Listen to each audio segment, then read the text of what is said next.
37조 달러. 미국이 현재 지고 있는 부채 규모입니다. 이 숫자는 단순한 통계가 아닙니다. 세계 경제의 중심축이 흔들릴 수 있다는 신호이기 때문입니다. 그런데 최근 워싱턴에서 나오는 이야기들을 보면 뭔가 이상합니다. 암호화폐로 이 문제를 해결할 수 있다는 주장이 점점 힘을 얻고 있습니다. 겉으로는 혁신처럼 보이지만 속을 들여다보면 완전히 다른 그림이 보입니다. 오늘은 이 이야기를 처음부터 끝까지 파헤쳐 보겠습니다. 돈이 힘을 가지려면 신뢰가 필요합니다. 이건 역사가 증명한 사실입니다. 금이 화폐로 쓰이던 시절에는 금 자체의 희소성이 신뢰를 만들었습니다. 아무리 캐도 한정된 양만 나오기 때문에 가치가 유지됐던 거죠. 하지만 20세기 중반부터 상황이 바뀌기 시작합니다. 금 대신 종이가 화폐의 중심이 되었고 그 종이가 힘을 가질 수 있었던 이유는 단 하나였습니다. 미국 정부의 약속이었죠. 달러를 들고 있으면 언제든 금으로 바꿀 수 있다는 보장이 있었기 때문에 전 세계가 달러를 믿었습니다. 그런데 1971년 이 약속이 깨집니다. 닉슨 대통령이 갑자기 금 태환을 중단한다고 선언했기 때문입니다. 그날 이후 달러는 더 이상 금이 아니라 신뢰만으로 움직이는 화폐가 되었습니다. 놀라운 건 그럼에도 불구하고 달러가 무너지지 않았다는 점입니다. 왜 그랬을까요? 세계 경제가 이미 달러 중심으로 돌아가고 있었기 때문입니다. 석유를 사려면 달러가 필요했고, 국제 무역을 하려면 달러가 필수였으며, 각 나라 중앙은행들도 달러를 쌓아두고 있었습니다. 이렇게 달러는 금 없이도 세계 기축통화 자리를 지켰습니다. 하지만 지금은 상황이 다릅니다. 과거와 달리 달러에 대한 의심이 조금씩 커지고 있습니다. 미국이 빌린 돈이 너무 많아졌고 그 빚을 과연 갚을 수 있느냐는 질문이 나오기 시작했기 때문입니다. 2024년 기준으로 미국 정부가 1년 동안 이자로만 지불하는 금액은 국방비 전체를 넘어섰습니다. 이건 단순히 숫자가 크다는 문제가 아닙니다. 빚이 늘어날수록 이자 부담이 커지고 이자 부담이 커질수록 다시 빚을 내야 하는 구조적인 악순환에 들어갔다는 뜻입니다. 그런데 더 심각한 문제는 따로 있습니다. 달러를 믿고 미국 국채를 사주던 나라들이 조금씩 발을 빼기 시작했다는 점입니다. 중국은 몇 년 전부터 보유하던 미국 국채를 줄이고 있고 일본도 예전처럼 적극적으로 사들이지 않습니다. 유럽 국가들도 상황은 비슷합니다. 이건 단순한 투자 전략 변화가 아닙니다. 달러가 영원히 안전하다는 믿음이 흔들리고 있다는 신호입니다.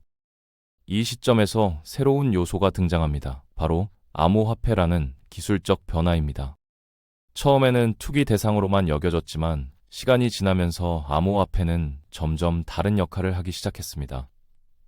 특히 스테이블 코인이라는 개념이 등장하면서부터입니다. 스테이블 코인은 일반 암호화폐처럼 가격이 크게 흔들리지 않습니다. 달러나 다른 자산의 가치를 고정시켜 놓았기 때문입니다.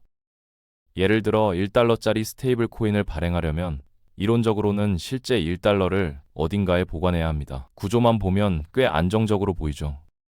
그런데 여기서 흥미로운 질문이 생깁니다. 그 1달러를 꼭 현금으로 보관해야 할까요? 미국 국채로 보관하면 안 되는 걸까요? 실제로 많은 스테이블 코인 발행사들은 이미 이 방식을 사용하고 있습니다. 테더나 USDC 같은 대형 스테이블 코인들은 보유 자산의 상당 부분을 미국 국채로 운용하고 있습니다. 현금보다 국채가 이자를 주기 때문에 발행사 입장에서는 자연스럽게 수익이 생기는 구조이기 때문입니다. 그렇다면 이 구조를 국가 차원에서 활용하면 어떻게 될까요? 미국 정부가 직접 스테이블 코인을 발행하거나 민간 발행사들에게 미국 국채를 담보로 쓰도록 유도하는 방식입니다. 이렇게 되면 스테이블 코인이 많이 발행될수록 미국 국채에 대한 수요가 자동으로 늘어납니다. 전 세계 사람들이 암호화폐를 사용할 때마다 사실상 미국의 부채를 간접적으로 떠받치게 되는 구조가 되는 겁니다. 이 아이디어는 최근 미국 정치권에서 실제로 논의되고 있습니다. 트럼프와 그의 측근들이 암호화폐를 적극적으로 옹호하기 시작한 배경도 여기에 있습니다. 과거에는 암호화폐를 사기라고 비난했던 트럼프가 갑자기 태도를 바꾼 것도 단순한 개인 취향 변화가 아닙니다. 정치적 계산이 깔려 있는 겁니다. 실제로 제니어스법이라는 이름의 법안이 거론되고 있습니다. 이 법안의 핵심은 스테이블 코인을 발행할 때 미국 국채를 담보로 사용하도록 제도화하는 것입니다. 자발적인 선택이 아니라 법적 의무로 만들어버리는 거죠. 이렇게 되면 암호화폐 시장이 커질수록 국채 수요도 함께 커지는 구조가 됩니다. 겉으로 보면 상당히 영리한 전략처럼 보입니다. 디지털 시대에 맞춰 금융 시스템을 현대화한다는 명분도 있고 달러의 영향력을 유지하는 수단처럼 보이기도 합니다. 하지만 속을 들여다보면 본질은 다릅니다. 이건 부채를 줄이는 게 아니라 부채를 다른 형태로 포장하는 방식이기 때문입니다. 빚의 총량은 줄지 않습니다. 다만 그 빚을 떠받치는 구조를 암호화폐 시장으로 확장하는 겁니다. 마치 신용카드 빚을 갚기 위해 또 다른 신용카드를 만드는 것과 비슷합니다. 당장은 숨통이 트일 수 있지만 구조적인 문제는 그대로 남아 있습니다. 더 큰 문제는 신뢰입니다. 지금까지 미국 국채가 안전자산으로 여겨진 이유는 구조가 단순했기 때문입니다. 정부가 돈을 빌리고 정해진 이자를 주고 만기에 원금을 갚는다는 명확한 약속이 있었죠. 투자자들은 이 단순한 구조를 이해했고 믿었습니다. 하지만 여기에 암호화폐라는 복잡한 레이어가 추가되면 이야기가 달라집니다. 스테이블 코인이 정말 국채로 뒷받침되고 있는지, 그 국채는 안전한지, 발행사가 중간에서 무언가를 조작하지는 않는지 의심이 생깁니다. 신뢰가 복잡해질수록 신뢰는 약해집니다. 특히 투자자들이 이걸 혁신이 아니라 미국 정부가 빚을 희석시키려는 시도라고 해석하기 시작하면 상황은 빠르게 악화될 수 있습니다. 그 순간부터 국채는 더 이상 가장 안전한 자산이 아니게 됩니다. 신뢰는 쌓는 데는 오래 걸리지만 무너지는 건 한순간이니까요. 이런 상황은 과거에도 있었습니다. 1971년 닉슨 대통령이 금 퇴환을 중단했을 때가 그 예입니다. 당시 미국은 전쟁과 복지 지출로 재정이 크게 악화됐고 금 보유량보다 훨씬 많은 달러를 찍어낸 상태였습니다. 외국 정부들이 달러를 들고 와서 금으로 바꿔달라고 하면 줄 금이 부족한 상황이었죠. 그래서 닉슨은 규칙을 바꿨습니다. 금 퇴환을 중단하고 달러 가치를 사실상 떨어뜨린 겁니다. 미국의 빚은 가벼워졌지만 달러를 믿고 있던 다른 나라들은 손해를 봤습니다. 그럼에도 미국은 큰 타격을 받지 않았습니다. 달러가 이미 세계 경제의 중심에 있었기 때문입니다. 하지만 지금은 당시와 상황이 다릅니다. 달러를 대체하거나 우회할 수 있는 선택지가 하나둘 등장하고 있기 때문입니다. 중국은 이미 디지털 위안화를 개발해 실제로 사용하고 있습니다. 국가가 직접 발행하고 운영하는 디지털 화폐이기 때문에 달러를 거치지 않고도 국제 거래가 가능합니다. 중국은 이 시스템을 아프리카, 중동, 동남아시아 국가들에 점진적으로 확산시키고 있습니다. 처음에는 소규모 실험이었지만 범위는 계속 넓어지고 있습니다. 러시아도 비슷한 움직임을 보이고 있습니다. 서방의 금융 제재를 피하기 위해 달러를 사용하지 않는 결제 시스템을 만들고 있습니다. 인도 역시 루피화로 직접 거래하는 방식을 확대하고 있습니다. 공통점은 달러 의존도를 줄이려는 시도라는 점입니다. 아직까지 달러를 완전히 대체할 수준은 아닙니다. 하지만 방향성은 분명합니다.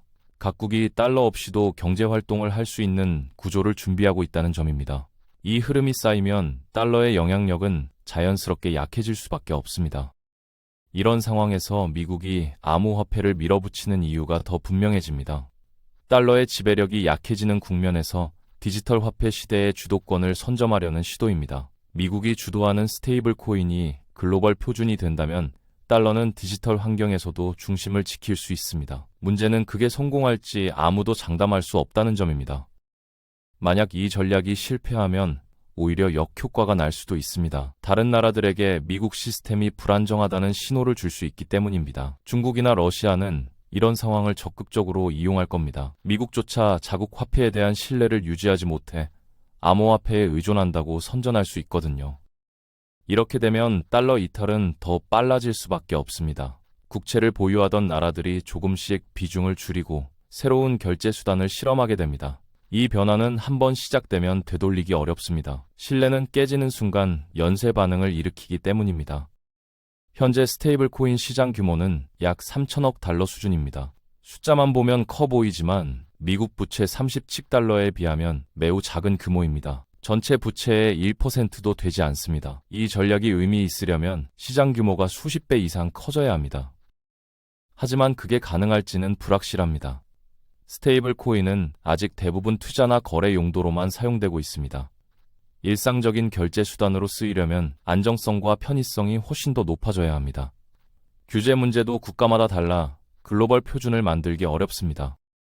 여기서 가장 민감한 문제가 통제권입니다.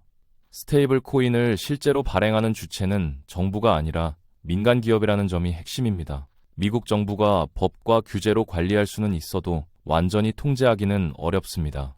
특히 테더 같은 기업들은 본사를 해외에 두고 있어 미국 법의 직접적인 영향권 밖에 있습니다.